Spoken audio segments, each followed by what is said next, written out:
கர்த்தருடைய பரிசுத்த நாமத்துக்கு மகிமை உண்டாவதாக. இன்றைக்கி கூட லேவியராகமம் 27ஆம் அதிகாரத்தை பார்க்க போகிறோம். இந்த அதிகாரத்தில் கூட தேவனுக்குன்னு கொடுக்க வேண்டிய காரியங்கள், பொருத்தரையாக இருக்கட்டும், இல்லை தசம பாகமாகட்டும், அதெல்லாம் எப்படி கொடுக்கணும், அடுத்து மிருகங்களுடைய இப்போ நம்ம அதை நம்ம தேவனுக்குன்னு அர்ப்பணிக்கணும், அதை எப்படிப்பட்டவர்களாக அர்ப்பணிக்கணும், அடுத்து நிலங்கள் மற்றும் வீடுகள் அதெல்லாம் எப்படி அர்ப்பணிக்கணும், அப்படின்னு முதற் பிறந்தவைகள் அப்படிங்கிறதெல்லாம் எப்படி தேவனுக்கு நம்ம பிரித்தெடுக்கணும் அப்படிங்கிறத சொல்கிறாங்க. இப்போ தேவனுக்கு நம்ம ஒரு பொருத்தனைன்னு செலுத்துகிறோம் அப்படின்னா அதை அவருக்குன்னு நம்ம என்ன பண்ணணும், பிரத்யேகமாக விசேஷித்த விதமாக நம்ம என்ன பண்ணணும்னா செலுத்திடணும்.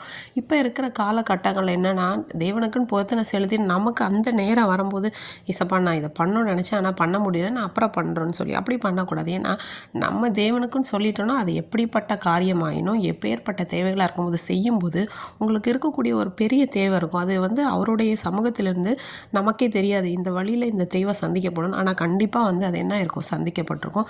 நான் என்னுடைய வாழ்க்கையில் அனுபவத்தின் மூலம் உணர்ந்த ஒரு விஷயந்தான் நான் இதை பார்க்குறேன். பல பொருத்தனைகள் செலுத்தின அப்புறம் அந்த நேரத்தில் ஒரு பணமோ இல்லை ஒரு பொருளோ இல்லை ஒரு நேரமோ இருந்திருக்கு. ஆனால் அதையும் மீறி நம்ம கட்டாயம் அதை தேவனுக்கு கொடுக்கும்போது அந்த விஷயம் நமக்கு தேவையான விஷயம் நம்மளை அறியாமலே நமக்கு எப்போவோ நடந்து முடிந்திருக்கும்.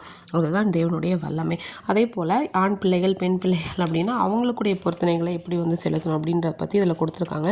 இப்போ விலங்குகளை நம்ம அர்ப்பணிக்கும் போது அதை நல்லது கெட்டது அப்படின்னு சொல்லி பார்க்காம நல்ல விஷயங்கள் தேவனுக்குன்னு ஒரு உகந்த காணிக்கை நம்ம கொடுக்கணும். ஒரு கெட்டு போனதையோ ஒரு நல்லா இல்லாதையோ குருடமானதையோ அல்ல ஊனமானதையோ நம்ம தேவனுக்குன்னு செலுத்தக்கூடாது அப்படிங்கிறத சொல்கிறாங்க.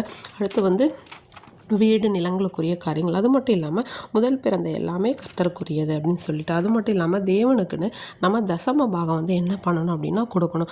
தேசத்தில் இருக்கிற நிலத்தோட வித்தில் விருச்சங்களோட கனியில் எல்லாத்துலேயுமே தசம பாகம் தேவனுக்கு உரியது.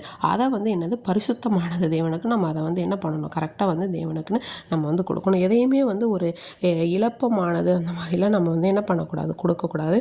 கர்த்தருக்கு உகந்தது அவருக்கு பிரியமானதை நம்ம கொடுக்கும்போது அப்படி நம்ம தேவனுக்குன்னு செய்கிற ஒவ்வொரு காரியங்களையும் ஒரு நேர்த்தியாகவும் அதை சரியான நேரத்தில் செலுத்தும் போது உற்சாகமானதோடையும் நம்ம செய்யும்போது தேவனுக்கு முதலிடத்தை நம்ம கொடுக்கும்போது நமக்குரிய எல்லாவற்றையும் தேவன் நமக்கு முன்பாகவே செய்து முடித்து நம்மை ஒரு கரட முரடற்ற பாதையிலே சரியாய் நடத்தி அவர் நம்முடைய வாழ்க்கையில் என்ன செய்ய சித்தமாக இருக்கிறாரோ அதை செய்து நிறைவேற்றுவாராக. ஆமீன்.